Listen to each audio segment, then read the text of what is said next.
Alright, so what we're going to cover right now is the standing restraint. The standing restraint is something that you're going to use the most often when trying to treat a dog who's suffered an injury. The standing restraint, what we want to do is we want to have one arm placed right up behind her head, right, to hold her skull in place. Then we want to have one hand underneath her abdomen. We want to have our knee bent underneath like this. And why would you think that I'd want my knee bent like this? Stop her from sitting? That's a good answer, but actually it's so she can't, if she pulls me forward, I can balance myself. If she pushes me back, again, I can balance myself. If I'm like this, she can knock me off balance. This way she can push me back, right? So this is just to keep my balance better so I can move around. For a large breed, I want my hand to be underneath her abdomen, so that way if she starts bouncing around, I can maintain control. If I place my hand up over, what happens is if she starts bouncing around, she can bounce my arm right off and I start to lose grip, right? So now we're going to play a game. Does anybody have any questions before I go on? No. Okay, so now we're going to play a bit of a game. I'm going to have you guys come up in pairs. One person is going to practice their restraint. The other person has to put their hand right here and call her name. Her name is Hope. If she can lick you, you can count that as a bite. It means your restraint is not good enough. All right. So the trick is to get your hand, your hand on her head, right behind the base of her skull. Okay. All right. Who wants to come up first? Hey, come on up.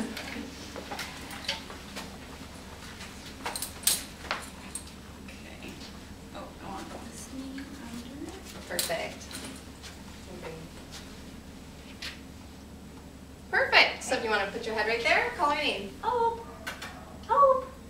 Very good. Nobody gets bit today. All right? Love it. Now let's switch. You can do the restraint and you can call her name.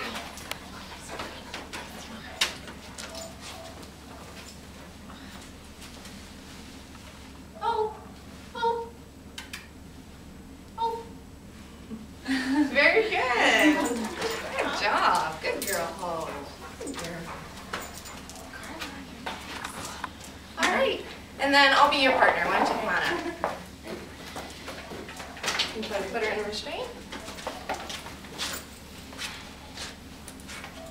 Perfect. Oh. Good girl. All right. Very good. That's it. That's not even 5 minutes, is it? Nope. All right. So let's practice again. Come on up. So you want to do restraints? So let's see what happens if you don't hold her properly. If your hand's too far down on her neck. Hope. Hope. Hope. Oh, there. See? And that would be a bite. That would be a bite. And that's why we want her hand to be further up, so that way she can't turn her head like that. Perfect. And let's bring the next group in.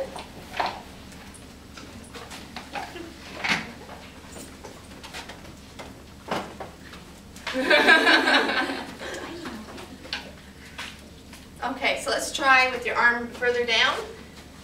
Now, if she was injured, she wouldn't be wanting to give you kisses. There we go. Okay. Oh.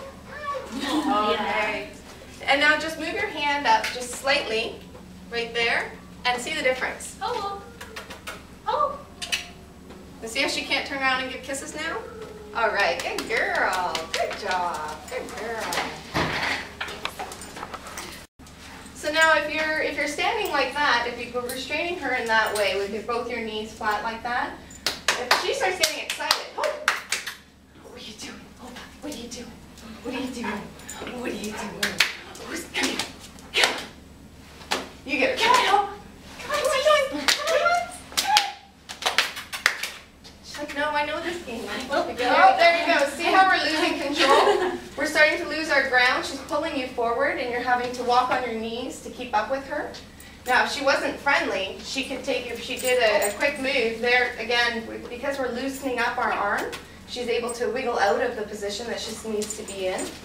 And if she was a dog that was in pain, that could easily mean a bite for the person that's doing the restraint as well as the person that's trying to assist in the first aid. All right, so what's wrong with this restraint? Can you see anything that might be wrong here? One thing is, as soon as she starts getting wiggly, what's going to happen? Are you going to have much control over this back end? Nope. She's going to start bouncing and throwing your arm all over the place. So I'm going to get you to bring that arm down and go underneath. Perfect. And now this arm again, we've seen, see how she almost got your face, right? If she was upset, that wouldn't be a kiss, right? So if we bring this arm back up here and pull her into you, so hug her into your body, now you have more control.